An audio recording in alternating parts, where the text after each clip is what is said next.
Hi viewers, welcome to our channel. ప్రస్తుతం మనతో పాటు దాము బాలాజీ గారు సీనియర్ జర్నలిస్ట్ ఉన్నారు. వారితో ఒకసారి మాట్లాడదాం. సార్ నమస్కారం సార్. సార్ బీఆర్ఎస్లో కవిత గారు లెటర్ అయితే ప్రకంపనలు క్రియేట్ చేసినట్టుగా తెలుస్తుంది. నిన్న ఎయిర్పోర్ట్లో కూడా ఆ లెటర్ నేనే రాశాను, కేసీఆర్ గారి చుట్టూ దయ్యాలు ఉన్నాయి, ముందు వాటిని పంపించేయాలంటూ కూడా మాట్లాడడం జరిగింది. అయితే ఇప్పుడు చర్చ జరుగుతుంది, అసలు ఎవరి దయ్యాలు, ఎవరి గురించి ప్రస్తావించింది కవిత గారు అని చెప్పేసి.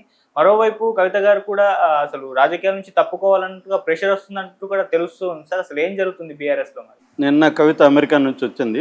లాస్ట్ ఈ నెల 16వ తేదీ అమెరికా వెళ్ళింది. వాళ్ళ అబ్బాయి ఆదిత్య కాన్వొకేషన్కి వెళ్ళినట్టుగా చెప్పింది. దాని తర్వాత అమెరికాలో ఉన్నప్పుడే నిన్న ఎర్లీ మార్నింగ్ ఆమె రాసినట్టుగా చెప్తున్న 7 పేజీల లెటరు లీక్ అయింది.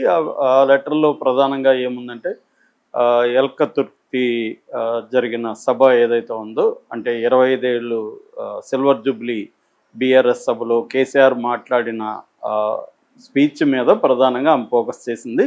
అందులో పాజిటివ్ అంశాలు కొన్ని ఉన్నాయి, అట్లాగే నెగిటివ్ అంశాలు కొన్ని ఉన్నాయి. నేను గ్యాదర్ చేసిన సమాచారం మేరకు మీకు తెలియజేస్తున్నానని హాయ్ డాడీ అని చెప్తూ రాసింది. అందులో పాజిటివ్ అంశాలు పక్కన పెడితే నెగిటివ్ అంశాల మీద ఇప్పుడు ఫోకస్ ఎక్కువగా జరుగుతుంది.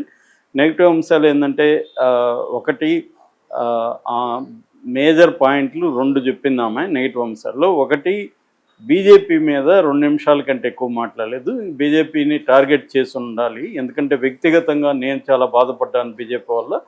సో మీరు అది టార్గెట్ చేయలేదు. దానివల్ల ఏమవుతుందంటే, మన బీఆర్ఎస్ బీజేపీకి మధ్య ఒక రహస్య ఒప్పందం ఉందని కాంగ్రెస్ ప్రచారాన్ని ప్రజలు కూడా నమ్ముతున్నారు, మన వాళ్ళకి కూడా కన్ఫ్యూజన్ ఉంది. సో మీరు దాని మీద ఎక్కువ మాట్లాడాల్సి ఉంది అని చెప్పింది. అలాగే రెండో పాయింట్ వచ్చి, సామాజిక న్యాయం జరగలేదు 10 ఏళ్లలో అని చెప్పింది. అది పెద్ద విషయం, ఎందుకంటే బీఆర్ఎస్ క్లెయిమ్ చేసుకుంటుండేదే మేము తెలంగాణలో సామాజిక న్యాయానికి పెద్దపీట వేశాము, మా వల్ల అనేక సామాజిక మార్పులు జరిగాయనేది బీఆర్ఎస్ చెప్తుంటే, ఈమె అసలు సామాజిక న్యాయమే జరగలేదనేది చెప్పింది. అంటే కేసీఆర్ పాలన దారుణంగా ఫెయిల్ అయిందని ప్రతిపక్షాలు చేస్తున్న వాదనని ఈమె బలం చేకూర్చే విధంగా దాంట్లో రాసినట్టుగా చెబుతున్నారు. అట్లాగే మీ చుట్టూ చాలామంది పాత వాళ్ళు చేరారు, వాళ్ళు వేరే వాళ్ళని రానివ్వట్లేదు అనే ఒక థర్డ్ పాయింట్ కూడా ఆమె చెప్పింది. అంటే మామూలుగా మనకి ఇక్కడ జగన్ని కంపేర్ చేస్తే జగన్కి కేసీఆర్కి ఒకే ఇది కనిపిస్తుంది.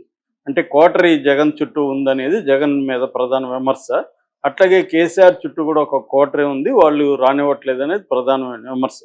అయితే ఈ లెటరు ఆమె రాయలేదు, ఇది రేవంత్ రెడ్డి బ్యాచ్ క్రియేట్ చేసిన లెటర్ అని బీఆర్ఎస్ వాళ్ళు నిన్నంతా కూడా దాసో శ్రావణ్ డైరెక్ట్గా అదే చెప్పాడు. నిన్నంతా చాలామంది బీఆర్ఎస్ వాళ్ళు ఆమె రాయలేదని చెప్పారు. కానీ ఆమె నిన్న ఎయిర్పోర్ట్లో దిగ్గానే ఎయిర్పోర్ట్లో మీడియాతో మాట్లాడింది.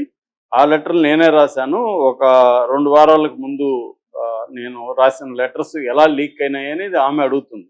అంటే నేను లీక్ చేయలేదు, అవి ఎలా లీక్ అయినాయి అది తేలాల్సి ఉందని చెప్తుంది. అట్లాగే కేసీఆర్ దేవుడు, ఆయన చుట్టూ కొన్ని దెయ్యాలు ఉన్నాయనే స్టేట్మెంట్ ఆమె ఇచ్చింది. ఇది ఇప్పుడు ప్రకంపనలు లేపుతుంది.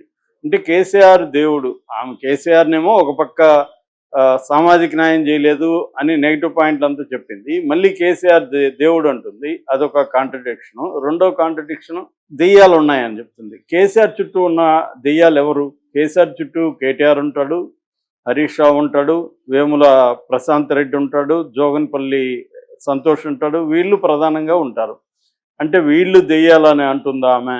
ఎందుకు అంటుంది అంటే, కేసీఆర్ దగ్గరికి ఈమెని వెళ్ళనివ్వట్లేదా వాళ్ళు? కేసీఆర్ కలవడానికి ఈమె అనుమతి లేదా, అందుకనే లెటర్ రాయాల్సి వచ్చిందా? లేకపోతే మామూలుగా ఈమె డైరెక్ట్గా వెళ్ళి కేసీఆర్తోనే ఈ విషయాలు చెప్పుండొచ్చు, దానికి లెటర్ రాయాల్సిన అవసరం లేదు.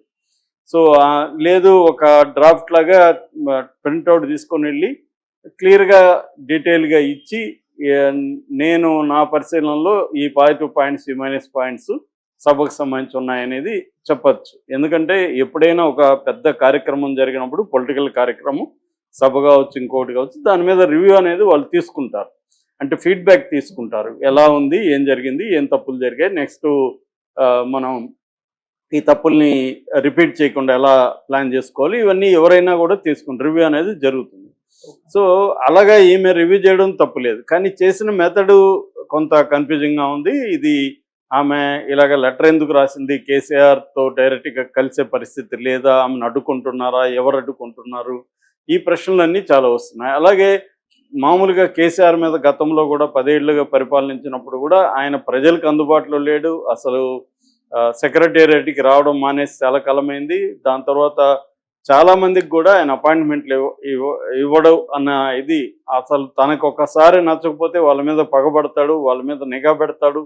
ఇవన్నీ కూడా అప్పుడు బయటకు వచ్చాయి. తర్వాత రేవంత్ రెడ్డి ప్రభుత్వం వచ్చినాక బిగినింగ్లో ఈ ఫోన్ ట్యాపింగ్ వచ్చినప్పుడు కూడా చాలా షాకింగ్ విషయాలు బయటకు వచ్చాయి. కేసీఆర్ ప్రత్యర్థుల మీద, జర్నలిస్టుల మీద, పౌర హక్కుల సంఘాల నాయకుల మీద, మిగతా వాళ్ళ మీద పెట్టడమే కాకుండా తన సొంత పార్టీలో కూడా కొంతమంది మీద నిఘా పెట్టాడనే విషయం కూడా బయటకు వచ్చింది.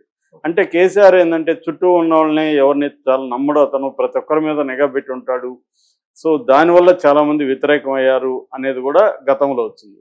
సో ఇప్పుడు ఏంటంటే ఒక ఈమెను అసలు రాజకీయాల నుంచి విరమించుకోమని ప్రెజర్ వస్తుంది అన్న వార్త బయటకు వచ్చింది. ఎందుకంటే ఈమె వల్లనే కేసీఆర్ తలదించుకోవాల్సి వచ్చింది. ఈమె ఢిల్లీ కుంభకోణంలో ఇరుక్కోపోతే కేసీఆర్ పరిస్థితి వేరేగా ఉండేది. బీజేపీకి తలొగ్గాల్సిన పరిస్థితి రావడానికి కారణం కవితే అన్న ఇది ఉంది. అందుకనే కవిత మీద కోపంతోనే 6 నెలలుగా జైల్లో ఉన్న ఒక్కసారి కూడా కేసీఆర్ వెళ్ళి చూడలేదు. ఎవరైనా 6 నెలలు తన కన్న కూతురు, ముద్దుల కూతురు అని అనేక సార్లు చెప్పాడు. అటువంటి ముద్దుల కూతురు తప్పు చేసిందా లేదనేది పక్కన పెడితే, జైల్లో ఉన్నప్పుడు కనీసం వెళ్ళి మానవతా దృక్పథంతో తల్లిదండ్రులు వెళ్ళి ఆమెను కూతురుని చూసి పలకరించి రావాలి. అది చేయలేదు. సో అంటే క్లియర్గా కేసీఆర్కి కవిత మీద కోపం ఉంది, అందుకని ఆమెను దూరం పెట్టాలని ప్లాన్ చేస్తున్నారు, ఈమె వల్లనే మనకు తలనొప్పులు వచ్చింది అనేది కేసీఆర్ భావిస్తున్నాడు.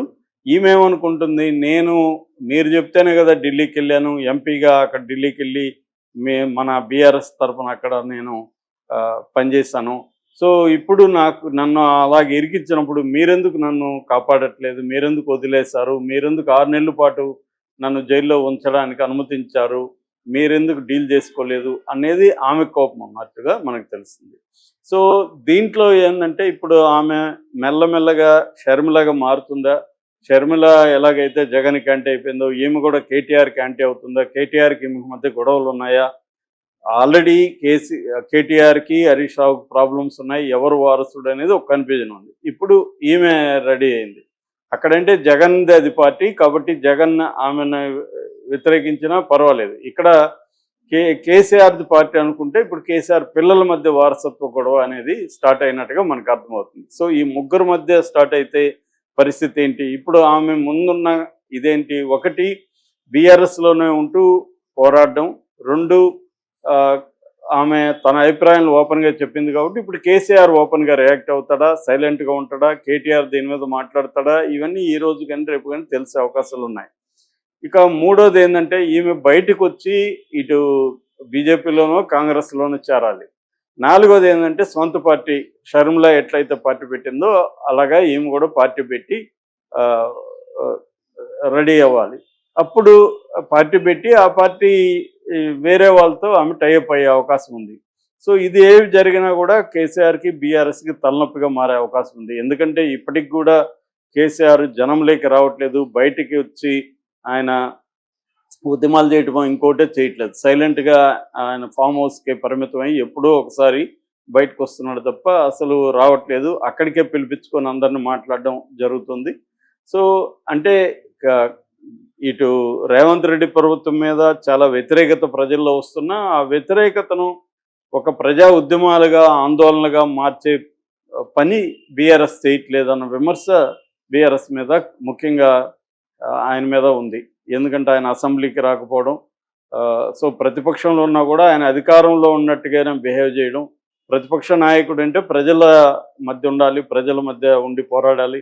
ఆ మధ్య కూడా రాధాకృష్ణ కంపేర్ చేస్తూ ముగ్గురు సీఎంలుగా ఉండి ప్రతిపక్షంలోకి వెళ్ళినప్పుడు ముగ్గురు ఎలా బిహేవ్ చేశారని ఇటు కేసీఆర్ని, చంద్రబాబుని, జగన్ని కంపేర్ చేస్తూ చంద్రబాబుకు 2 ఏళ్ళు పట్టింది, కేసీఆర్ 1 ఇయర్ అయినా బయటకు రాలేదు, జగన్ ఒకడే 4 monthsలో బయటకు వచ్చి ఆయన ప్రజల్లో తిరుగుతున్నాడు అనేది కంపేర్ చేశాడు. సో ఎప్పుడైనా ప్రతిపక్ష నాయకులు ప్రజల్లో ఉండాలి, ప్రజా ఉద్యమాల్లో భాగం అవ్వాలి, వీళ్ళే ఉద్యమాలు చేయాలి. ఆ పని చేయకుండా ఆయన ఉండడం అనేది ఆయనకు ప్రధానంగా ఇబ్బందికరంగా మారింది. ఇప్పుడు కవిత ఎలిమెంటు చిన్నగా మొదలై కవిత అసంతృప్తి స్టార్ట్ అయింది. కవిత కానీ దీన్ని నెక్స్ట్ లెవెల్కి